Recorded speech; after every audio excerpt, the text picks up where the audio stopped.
Cinderella को मिली जादुई frock.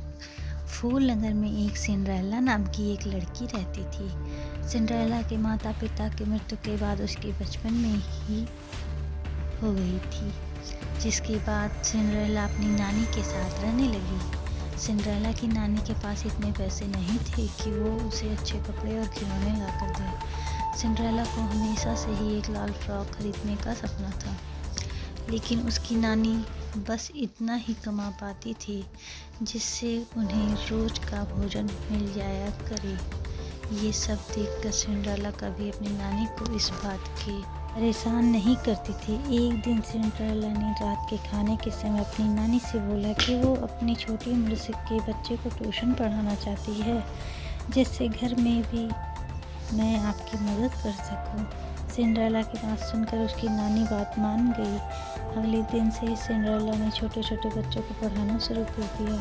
धीरे धीरे करके सिंड्रेला के पास और भी बच्चे आने लगे, जिससे सिंड्रेला अच्छे पैसे कमाने लगी और अपनी नानी की ओर से अच्छे से मदद करने लगी। अब देख, सिंड्रेला की नानी ने बोला, अब जब हम दोनों साथ मिलकर कमा रहे हैं तो क्यों ना क्रिसमस के लिए तुम्हारे पसंद की एक अच्छी सी कोई ड्रेस ले आएं।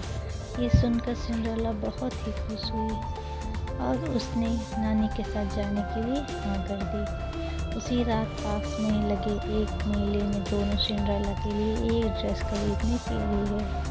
पूरा मेला देखने के बाद सिंड्रेला को कोई भी ड्रेस नहीं पसंद आई। फिर अचानक से उसकी नज़र दूर बैठे एक बुजुर्ग पर पड़ी। उस बुजुर्ग के पास एक लाल रंग की फ्रॉक थी, जिससे देख सिंड्रेला उस तरफ दौड़ी और वहाँ जाकर अपनी नानी से ड्रेस की मांग करने लगी। इतनी साधारण फ्रॉक को देखकर उसकी दादी ने सिंड्रेला को वो फ्रॉक खरीदने के लिए मना कर दिया, लेकिन सिंड्रेला नहीं मानी। जिस पर दादी ने दुकानदार वाले से फ्रॉक का दाम पूछकर दुकानदारी ने बताया मात्र 150 रुपये और इसके साथ ही जूतियाँ भी मुफ्त है। इतनी सस्ती फ्रॉक की बात सुनकर उसकी दादी ने दुकानदार से पूछा, इतनी सस्ती होने का क्या कारण है? क्योंकि मेरे पास बस एक ही फ्रॉक बची है, सोचा इसे जल्दी से बेचकर मैं घर की ओर निकल जाऊं। नानी ने सिंड्रेला के लिए वो लाल फ्रॉक ले आई और घर वापस आ गई। कुछ दिनों बाद क्रिसमस का त्यौहार आ गया। पूरा शहर रोशनी से जगमगा रहा था। सिंड्रेला खुशी खुशी ने अपनी वो लाल वाली फ्रॉक भी पहनी। लाल फ्रॉक में सिंड्रेला इतनी सुंदर लग रही थी कि जो उसे देख रहा था बस देखता जा रहा था। थोड़ी देर बाद सिंड्रेला और उसकी नानी खाने के मिल जाए। सिंड्रेला के ऐसा कहते ही उसके सामने कई तरह के पकवान हाजिर हो गए। ये देख दोनों हैरान हो गए और उन स्वादिष्ट पकवानों की तरह हैरानी से देखने लगे। दोनों को कुछ समझ नहीं आ रहा था कि ये हुआ कैसे। इसे क्रिसमस पर जीसस का जादू समझकर दोनों शांत हो गए, लेकिन इस जादू का सिलसिला बंद नहीं हुआ। उस रात सिंड्रेला ने जो जो मांगा वो उसे सब मिलने लगा। दोनों को भी समझ नहीं आ रहा था कि उनके साथ क्या हो रहा है। अगली सुबह जब सिंड्रेला अपने पुराने कपड़ों में आई, सारा जादू खत्म हो गया। कई दिनों तक दोनों काफ़ी कश्मकश में रहे कि क्रिसमस वाले दिन उनके साथ वो सब कैसे हुआ।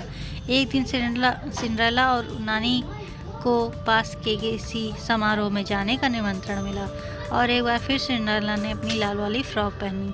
रात को समारोह खत्म होने के बाद दोनों वापस आ रहे थे, तभी उन्हें कुछ डाकुओं ने घेर लिया। डाकुओं का सरदार ने कहा, जितना भी पैसा है तुम्हारे पास हमें दे दो, वरना हम तुम्हें मार डालेंगे। अल्लाह कहने लगी, हमारे पास कुछ भी नहीं है, बस इस बैग के अलावा, और इसमें बस थोड़ा सा खाना है। डाकुओं का सरदार, मुझे नहीं पता, कहीं से भी ला कर दो, हमें पैसे चाहिए। सिंड्रेला मन में सोचने लगी कि काश हमारे पास पैसे होते।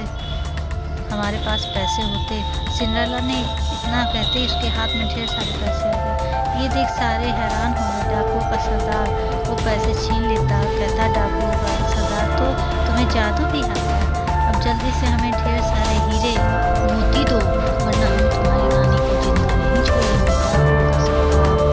नानी को अपने कब्जे में कर लेता है। वहीं अब नानी को ये बात समझने में देर नहीं लगी कि सिंड्रेला की लाल फ्रॉक जादुई है और वो इसे पहनकर जो भी मांगेगी वो उसे मिलेगा। तभी सिंड्रेला की नानी ने उसे बोला, दादी ने सिंड्रेला से कहा, तुम जो मांगोगी तुम्हें वो मिलेगा, समझदारी से काम लो और इनसे सामना करो। तभी सिंड्रेला अपनी समझदारी का इस्तेमाल करके उन डाकुओं की वहाँ से गायब होने की विश मांगती है और वो वहाँ से गायब हो जाते हैं। इसके बाद सिंड्रेला की नानी उसे बताती है कि ये सब क्यों हो रहा है। तभी वहाँ वो दुकानदार आता है जो उसे देखकर दोनों हैरान हो जाते हैं, क्योंकि वो दुकानदार सिंड्रेला के पिता का रूप ले लेता है। साथ ही वहाँ सिंड्रेला की माँ भी आ जाती है। सिंड्रेला बहुत हैरानी से कहती है, पिताजी आप? वो बुजुर्ग आदमी सिंड्रेला का पिता होता है और बताता है कि हाँ, मैंने कई सालों से तुम्हें बड़े होने का इंतज़ार कर रहा था कि कब मैं तुम्हें ये जादुई फ्रॉक दूँ। ये फ्रॉक तुम्हें तब मिल सकती थी जब तुम्हें एक जिम्मेदार लड़की बनती और अपनी नानी के साथ कदम से कदम मिलाकर तुम्हें घर संभालती, और तुमने कुछ ऐसा ही किया। इससे ज़्यादा जिम्मेदार इस उम्र में क्या होगा। तभी मैंने तुम्हें ये फ़्रॉक देने का फ़ैसला किया।